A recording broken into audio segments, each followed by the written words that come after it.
Hi there. So, one of my first rules in my podcast leverage system for guests or for hosts is to publish your episode on your website. Again, even if you're a guest, publish it on your website.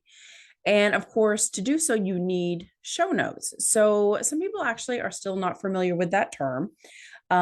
So, when you go to a post on your website, you generally, even for a blog, right? You generally have an image and you have a bunch of text. Sometimes you have a video and other elements in there. But the show notes is that written information about that topic, about that episode. And so, why do you even need show notes in the first place? There are so many reasons. So, I'm going to run through them here in this episode. One of them is the user experience. So think about the user. And I don't know about you, but I've gone to different podcast episodes and clicked on their link, gone to their website. And all it is a bio of the person, whether it's me or somebody else, if I've guested on their episode, their podcast, sorry. And it's just been a bio about me and like maybe even a sentence about the show topic. For me, as a user, as a reader, listener, it is not giving me enough information to make me want to click to listen, or if there's a YouTube video in there to watch. It doesn't pull me in. What's the benefit for me? Why should I care? Having that guest bio there about that person is not enough to pull me in. Speaking of the user or the listener, you also want to encourage user-listener engagement. So if you have like timestamps in there, people are able to click on a piece of that episode that they love, or that like, ooh, I want to know that piece of information, or I need that solution. So they're going to click it and engage in the content.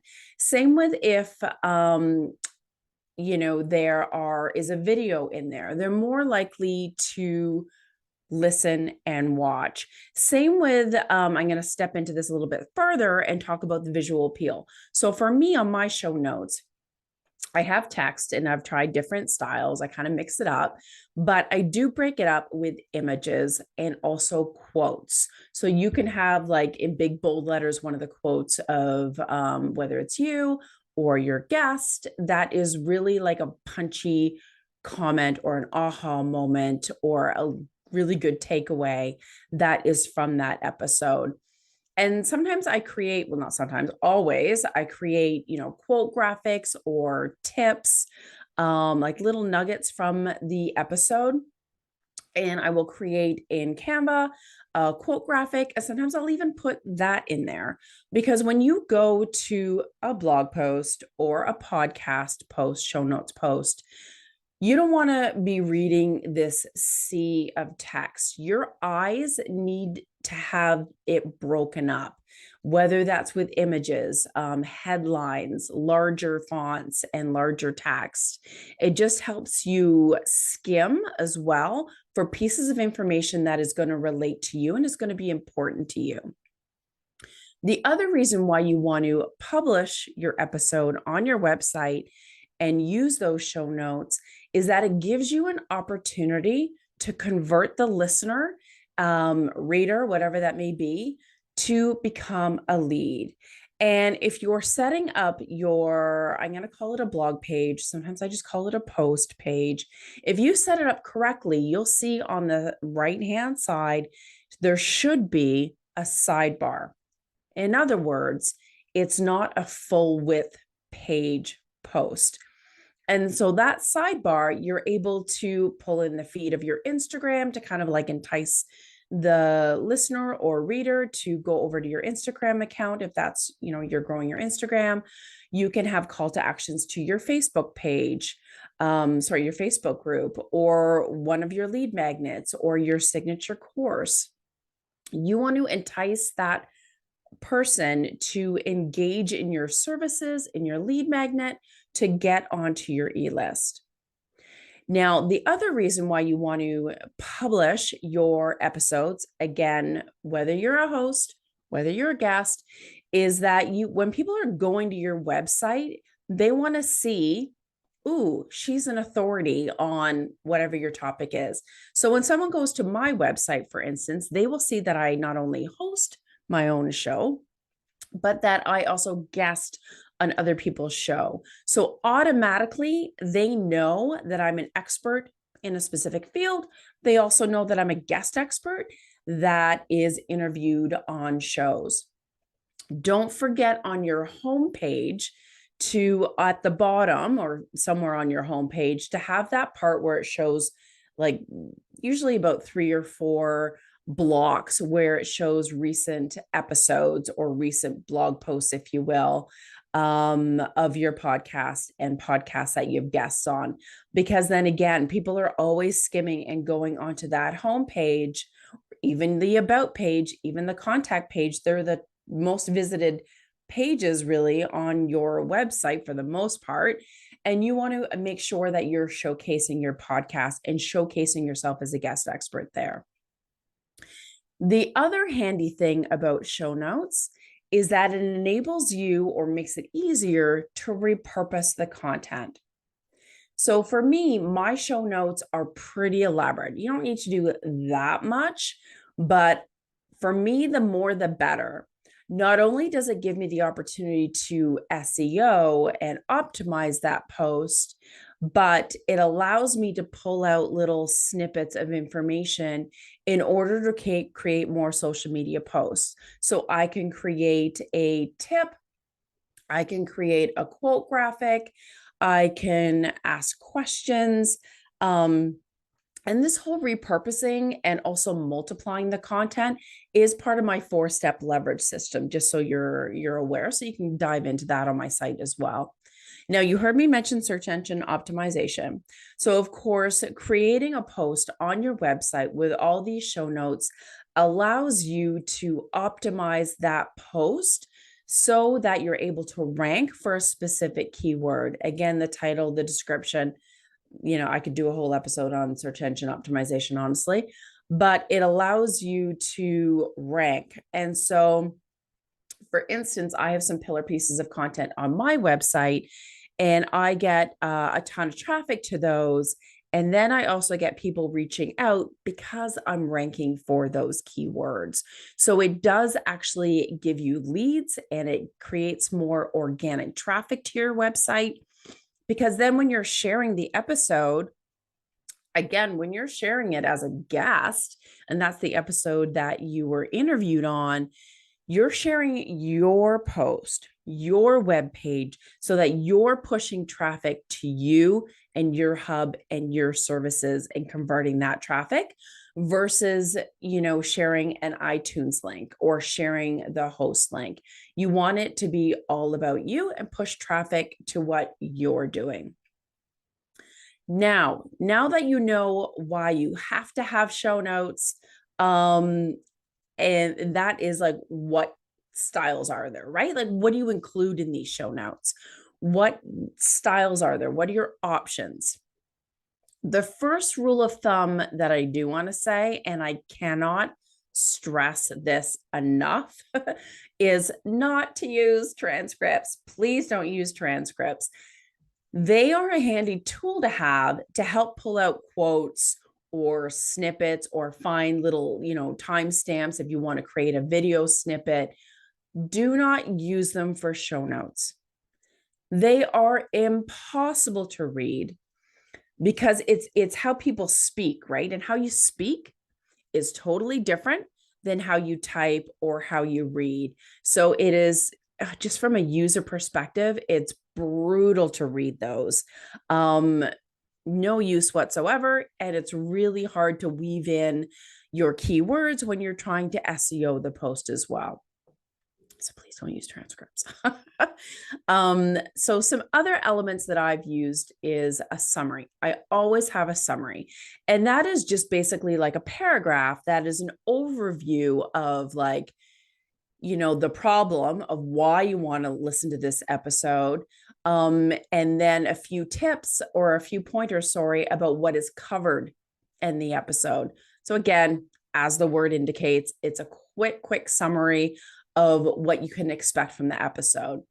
And that summary, honestly, if you're a podcast host, you can use that in a few bullets in the description that you put in your podcast host that pushes out to, Spotify, iHeartRadio, and all your directories, instead of putting like all the show notes in your description that goes to Apple and so forth. So you can use that piece for that. You can also use the summary when you're sharing the episode on social media. So you do get kind of more bang for your buck, from writing that summary. It is worth the time. You can use it in your YouTube description as well, if you're putting your video in your YouTube channel also. Some other elements that I like to use are timestamps. The beautiful thing about timestamps is that people click on that time and it jumps right to that spot that they care about. They don't have to try to figure it out and skim and fast forward and rewind and all that. It just makes a super easy user experience for that listener. And if you're creating video snippets or reels from the episode, heck, it makes your life so much easier to find those timestamps of those golden nuggets that you want to share. Makes your life super easier. You also want to include, obviously, the resources that are mentioned in the episode. Make it super easy and put all the links there. Most people do, of course, if you have a guest, include the guest bio and the links and the website and how to connect with that guest. And if you have guests on your show, you want to do them that favor, right? They want you to link back to their website. They want you to mention who they are and what their expertise is, link to the lead magnet or resource that they shared on that episode. So you want to do your guest a solid and make sure you're including information about them as well. Now, in regards to the show notes styles, you can just mix it up. There's no right or wrong way, honestly, as long as you're not using the transcripts. So for me, I've done the summary at the top. I have done bullets of the top key points that are shared in the episode. I've put timestamps, the really short ones that are quick and dirty, at 5 minutes and 55 seconds. I talk about this. I've also had timestamps where it's a little bit more elaborate. So it's between this time and that time, I talk about this topic. And then there's maybe 3 sentences that elaborates a little bit more on what to expect from that topic. So there are different styles of timestamps, but again, super useful. I've also written show notes that are more of a blog style. So let's say I'm talking about my 4-step podcast leverage system. I could break out that the show notes basically like a blog. I can say step 1 is publish for results, and then have a couple of quick paragraphs about what I cover. And then step 2 is distribution for maximum exposure. And then I can have a couple of paragraphs about that part and so forth. So it looks and reads more like a blog style with subheadings. So again, you're skimming those subcategory topics and then you're reading those paragraphs. Another couple of styles is having a question asked and answer.